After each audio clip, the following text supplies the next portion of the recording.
In part 1, we went through the basic build order, which while it is enough to get you started, it only serves as a foundation for you to build off of. In this video, we're going to be exploring some of the next steps that you can take to give you more options to choose from. Let's first take a quick look at what we learned previously. In Dark Age, the goal is to go 6 on sheep, 4 on wood, and the rest on food with 4 villagers to berries at some point. With 4 on wood, we're able to get our walls up before our 20 villager feudal age. There are 3 types of walls: resource, small, and base walls. Depending on the map, you should select the most effective design. Review my walling video for some insights here. After the Dark Age is the feudal transition, where we make sure to rebalance the economy to 9 on wood at 2 lumber camps, or 7 on wood at 1 lumber camp if the map only has 1 easily securable wood line, 3 to 5 on berries, and the rest under the town center. Walling villagers should be taken from wood lines when possible. Once in feudal age, research double bit axe and horse collar, then add farms every 60 wood. If the opponent attacks, then add spears against scouts and skirmishers against everything else. Knowing when to send to gold can be tricky, but if you send around 28 villagers, 3 minutes before castle age, or around 10 farms, then you'll be on the right track. Just make sure you continue to add farms and then your prerequisite buildings before trying to go to castle age. The castle age transition consists of rebalancing the economy, making sure we have 2 stables, getting gold mining upgrade, and making sure to scout the opponent so we know where to send the knights. The economy should look like 9 to 10 on gold, 15 to 17 farms, and the rest on wood. You can also get 1-1 upgrades for cavalry from the blacksmith and bloodlines from the stable. On Castle Age, make knights from the 2 stables and houses to support them. Attack the opponent as soon as possible and keep flooding knights until you win. That's the basic idea anyways. In this video, we'll go through 1 range and 2 range archers, which will give you a nice support unit for your knights later on.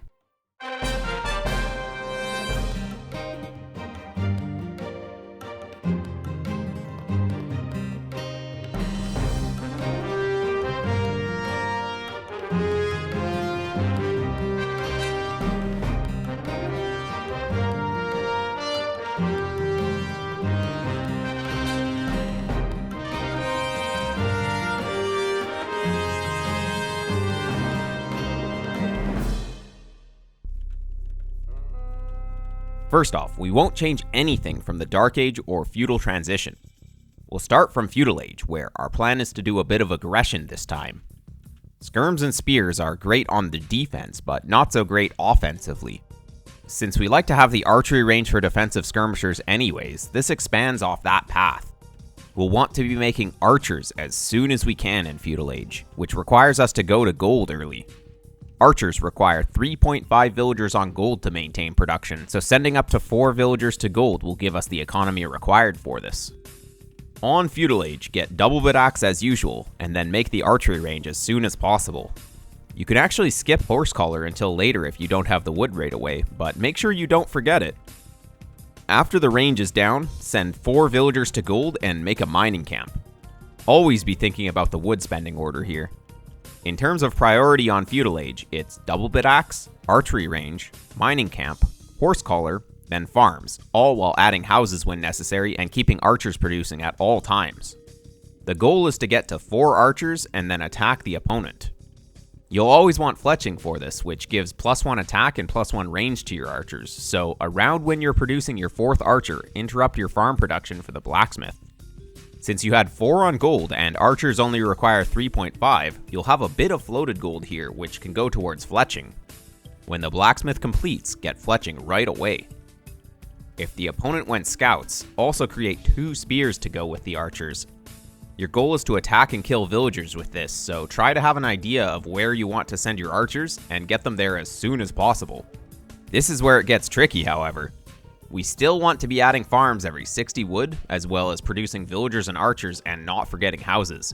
This can be difficult to do while controlling your army, so making a save in single player as soon as you move out with your archers and practicing this part will go a long way. The key here is using a control group for your army by holding control plus a number to set it, and then double tap the number to jump to your army very quickly. If you also use select all town centers and select all archery ranges, you can queue units while looking at your army. You'll still have to go back to your base to add farms and houses though. Stopping archer production after the 4 that you move out with is completely fine as long as you make a market and buy food with the gold you'll be floating, or move those gold villagers to a nearby wood line. You can just fall back to the skirmisher defense idea or get to castle age for knights. Since you made some units in fletching, your castle age time will be a bit delayed. This is fine though, as your opponent should also be super delayed from your archer attack. On the way to castle age, go back to what we learned in part 1. Have 2 stables, get bloodlines in 1-1, get gold mining, and make sure your eco balance is 9 to 10 on gold, 15 to 17 farms, and the rest on wood. Then, you can spam 2 stable knights and hopefully you can win even easier against a weakened opponent. Having the archer option open can really synergize well with your knights, but more on that later.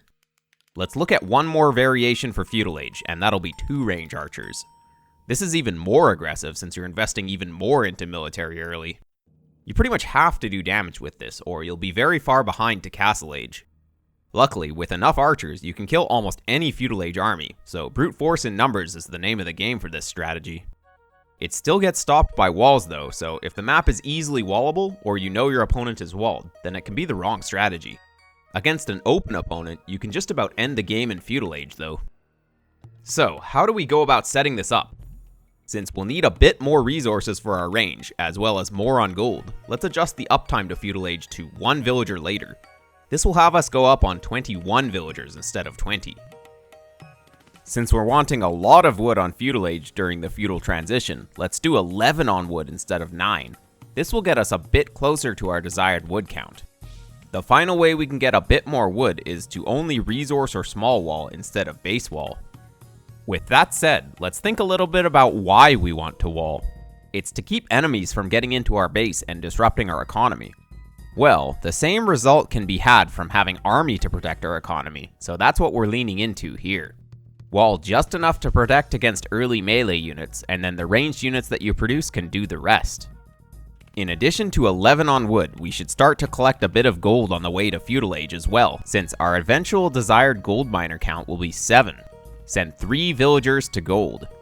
This makes our eco balance on the way to feudal age 11 on wood, 3 on gold, 4 on berries, and 3 on sheep.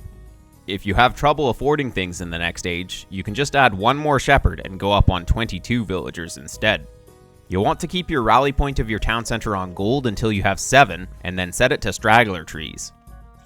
Next up is the early feudal age, and it's a bit hectic, so make sure to drill this a few times in single player.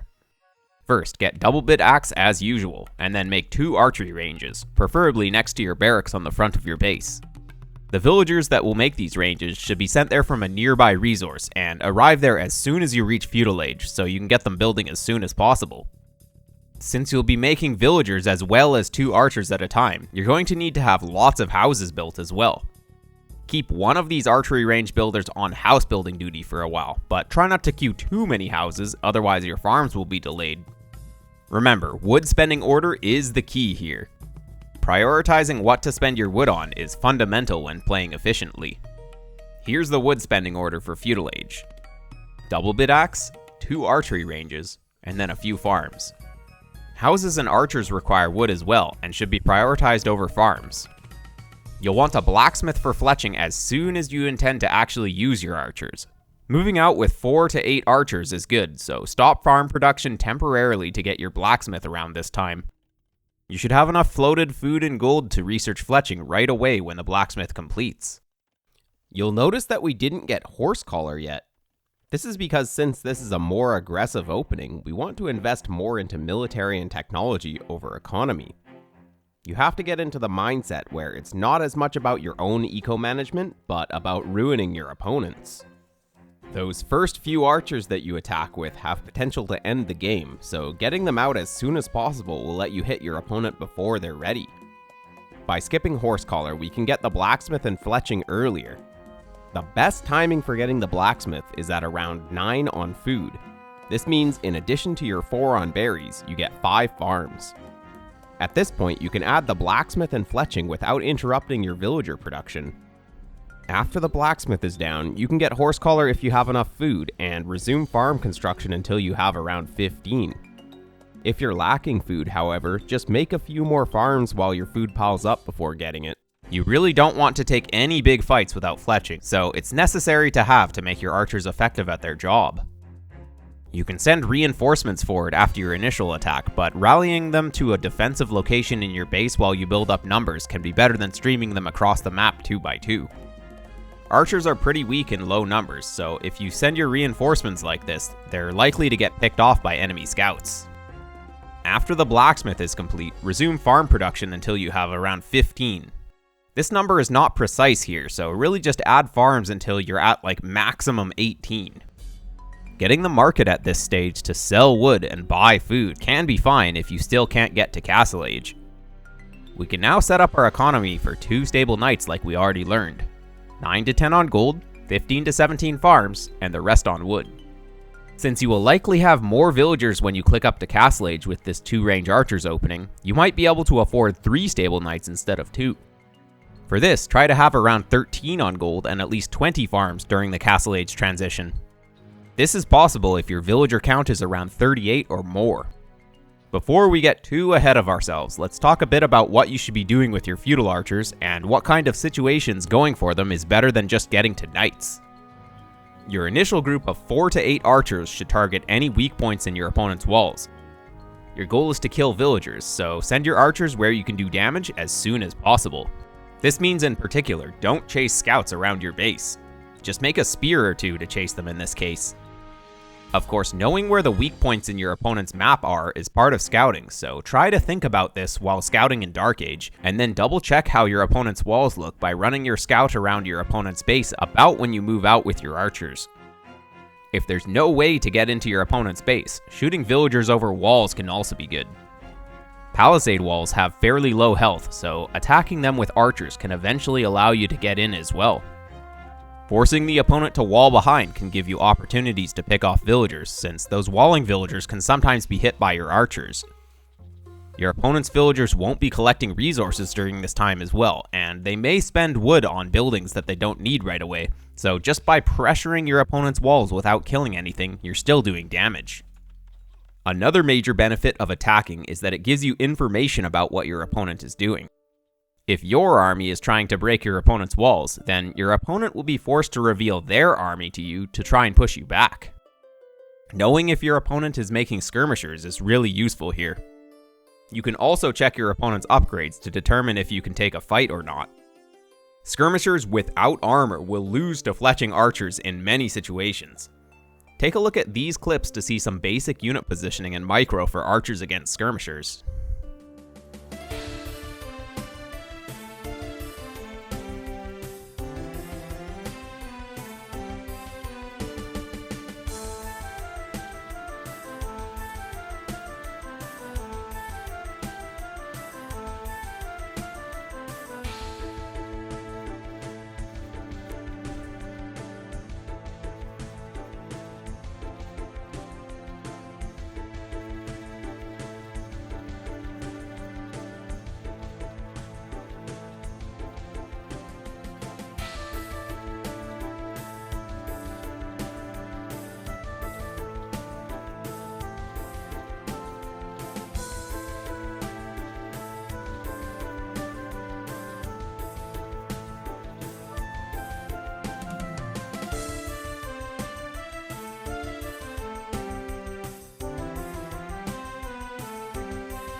As we can see, mass archers can beat their counter unit depending on the situation, so checking your opponent's upgrades will really help you to read how a fight is going to go.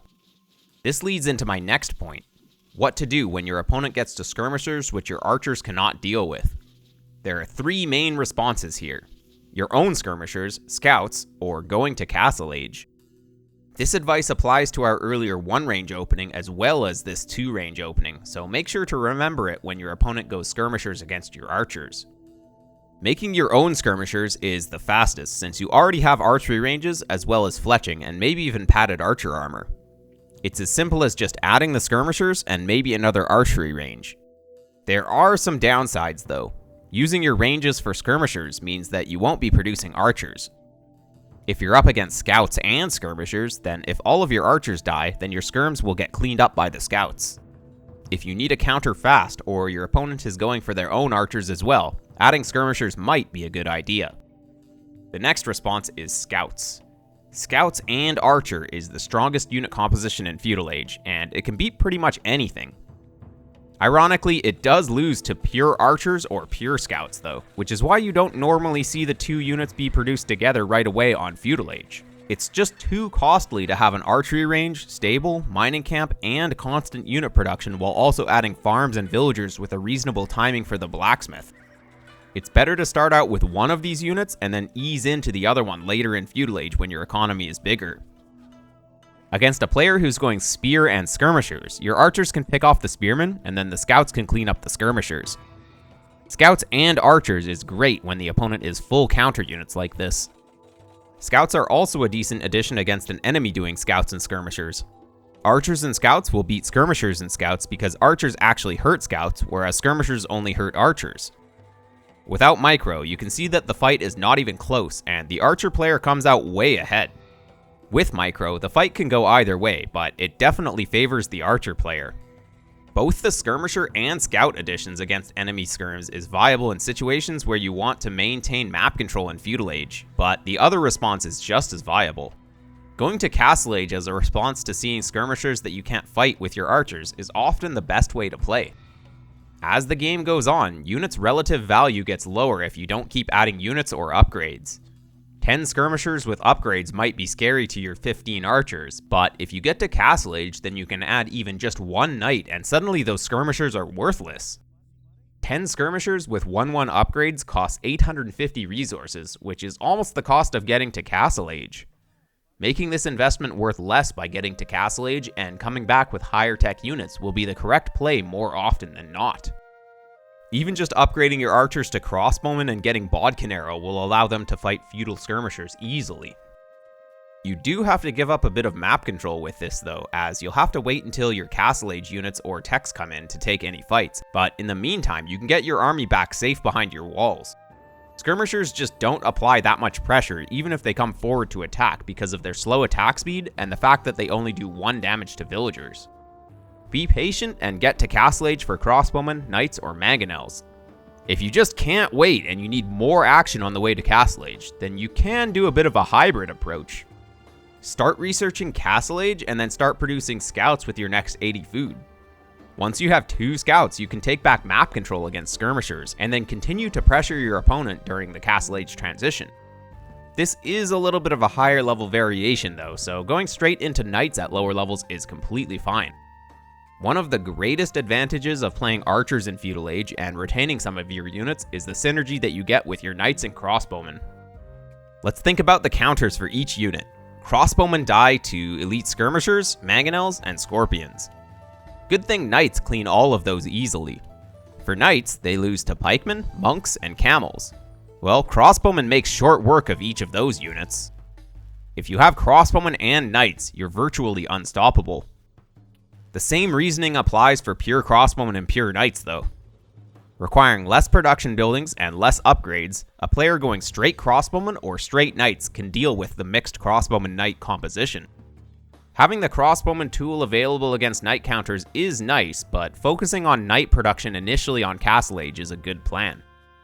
Ideally, you'd upgrade your archers with crossbowmen and bodkin arrow, attack villagers as soon as these upgrades come in, and then retreat when your opponent reaches Castle Age. Then they might make crossbowman counter units, which you proceed to wipe with the knights that you've been producing behind this. A lot of things have to be executed here, so as usual, practice with saves against the AI and replay from about 50% up to Castle Age a bunch of times. This is about when you can sneak out with your archers to attack your opponent's base with Castle Age upgrades.